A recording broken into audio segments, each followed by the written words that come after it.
These are the monster suits from your favorite 1990s kids shows that were slowly killing the actors inside them. From Goosebumps to Power Rangers, Are You Afraid of the Dark to Teenage Mutant Ninja Turtles, the decade that defined childhood horror was built on a foundation of toxic latex, deadly heat, and working conditions so dangerous that performers regularly collapsed on set. The 1990s marked the golden age of practical creature effects in children's television. Before computer-generated imagery took over Hollywood, every monster, alien, and mutant hero had to be brought to life by a human being sealed inside layers of foam, latex, rubber, and animatronics. What audiences saw as movie magic was actually a nightmare of suffocating heat, toxic fumes, and physical punishment that pushed performers to their absolute limits. These weren't just costumes, they were elaborate torture devices disguised as entertainment. Think about the construction of a typical 1990s creature suit. Different body shapes required foam padding covered by painted liquid latex to simulate bare skin, or animal-like fur for more creature-like designs. Foam latex became the industry standard, with masks sometimes constructed from fiberglass for durability. Since the early 1900s, special effects artists have been experimenting with substances like putty, wax, gelatin, and silicone. But by the 1990s, foam latex dominated because it offered the perfect balance of flexibility and detail. The problem was weight.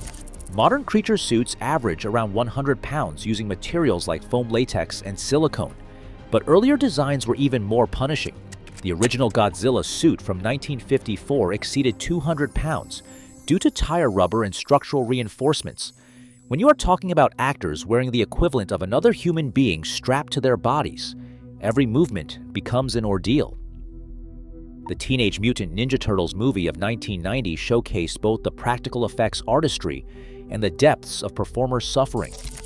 Jim Henson's Creature Shop was hired for $5.2 million to create the four central turtle characters and Splinter. These were not simple costumes, they were technological marvels containing nearly 60 pounds of animatronics each, bringing the total weight to 70 pounds per suit. The actors inside were losing 5 pounds per day during filming. In the humid North Carolina summer heat, some performers dropped almost 20 pounds over the course of production. Josh Pays, who played Raphael, suffered from claustrophobia and found the costume particularly nightmarish. Michael Insisti described how disorienting the experience could be, saying the motor sounds were constantly running, vision was limited, and performers could hear their puppeteer because they could talk to him. The turtle suits were so bulky that actors could not fit through actual manholes, forcing producers to build custom larger manholes for filming. These were performers trapped inside mechanical prisons, cut off from the outside world by layers of latex and the constant whir of animatronic machinery. But if the Ninja Turtles had it bad, the performers in monster movies had it worse. Kevin Peter Hall, the towering actor who brought both Predator and Harry from Harry and the Hendersons to life, faced conditions that bordered on medieval torture. The Predator suit weighed over 200 pounds, and even though Hall was a large, powerful man, he had to be connected to a bungee rig just to move believably. Hall wore a custom-made cooling suit that circulated cold water to keep him from overheating in the jungle heat. Even with this primitive air conditioning system, he could only wear the Predator suit for about 2 hours before overheating became life-threatening. The extraction process had to be quick but careful, because one wrong move could damage the expensive suit or injure the performer. Hall said he was like the spark, the life that was inside, and that without that, you just have a suit. He understood that his humanity was what made these creatures believable, but that humanity came at a terrible cost. Hall died from AIDS-related pneumonia on April 10, 1991, just a month before his 36th birthday, cutting short a career defined by bringing impossible creatures to life. The most extreme example of suit actor suffering comes from Japan's kaiju films, where Kenpachiro Satsuma spent decades embodying Godzilla under conditions that regularly brought him to death's door. Satsuma worked as a suit actor through the 1970s, playing villainous monsters like Hedorah and Gigan, before taking over as Godzilla himself in the 1984 film The Return of Godzilla. During filming, Satsuma would regularly pass out on set due to lack of oxygen while wearing the poorly ventilated rubber suits. The worst incident came during Godzilla vs. Destoroyah in 1995, where the steam effect representing Godzilla's nuclear meltdown was achieved using pure carbon dioxide. Satsuma later said he could see the gates of hell several times during that production. But the most shocking incident in Satsuma's career happened while filming Godzilla vs. Hedorah. He suffered acute appendicitis during production, and because the suit took so long to remove, doctors were forced to perform the appendectomy while he was still wearing the Hedorah costume. They discovered that Satsuma was unaffected by traditional painkillers, forcing them to knock him out with chloroform while operating around the bulky monster suit. The world of children's television proved just as dangerous. When Power Rangers premiered in 1993, desert filming conditions on the pilot created a perfect storm of heat and enclosed costumes. Audrey Dubois, who originally played the Yellow Ranger, witnessed a stunt performer in a villain costume suffer heat stroke in 110 degrees. The actor was wearing a wetsuit with a rubber mask that had only pinholes for the eyes and mouth. Dubois recalled that when they were shooting the pilot, they were out in the desert, and it was 110 degrees and someone had heat stroke. The performer collapsed in the dirt, flopping around while waiting for an ambulance, but production did not stop. The crew offered $100 to anyone willing to strip the unconscious actor and put on his costume so filming could continue. Power Rangers operated on a non-union basis, meaning actors worked 12 to 14-hour days instead of the standard 8 to 10 hours. One crew member explained that they were not just sitting around saying lines, they were jumping around. It was very physical. They had to work out and train to maintain their characters. The crew members said their shoot days were much longer, so it could be a little abusive to the actors. The 1995 Power Rangers movie created even more extreme conditions.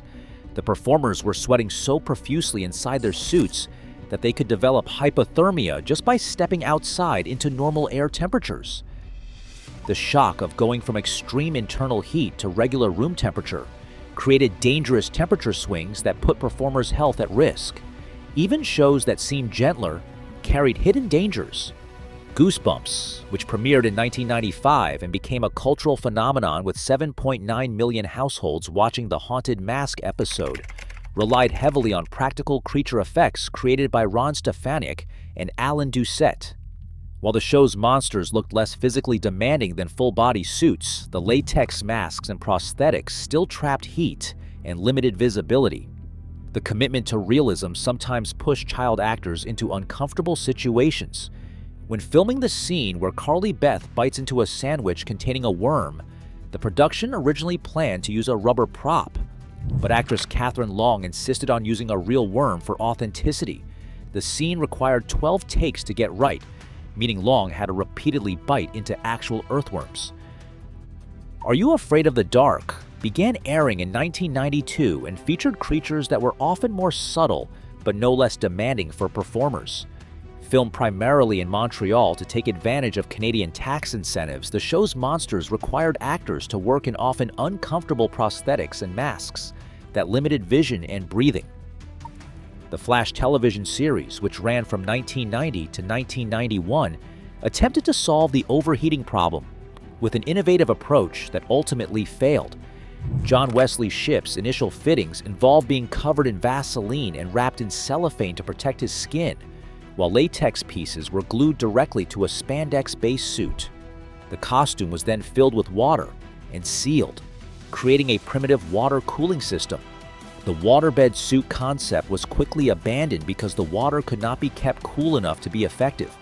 Instead of providing relief, it just added weight and created the risk of leaks that could damage expensive electronic components built into the costume.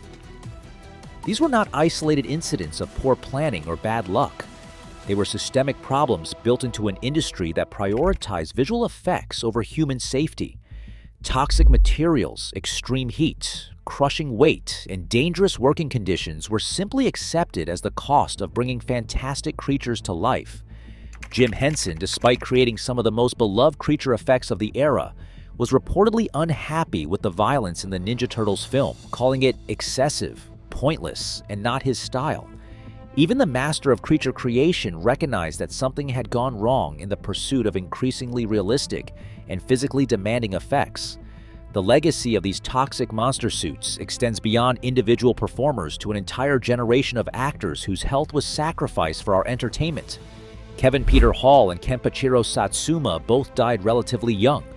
Hall at 35 and Satsuma at 76 in 2023, from complications related to interstitial pneumonia. While we cannot directly link their deaths to decades of wearing dangerous costumes, the pattern of health problems among suit performers suggests a connection that the industry has never fully acknowledged. Today, CGI has largely replaced practical suits for the most extreme creature work, but the performers who built the foundation of the 1990s kids' horror landscape deserve recognition for their sacrifice. They were the sparks of life inside those suits, the human souls that made our childhood monsters believable. They paid for our nightmares with their bodies, creating a golden age of practical effects that came at a cost we are only beginning to understand. The next time you watch Goosebumps, Power Rangers, or any creature feature from the 1990s, remember the person inside that suit, struggling to breathe, cooking in their own sweat, and bringing magic to life despite conditions that would challenge the limits of human endurance.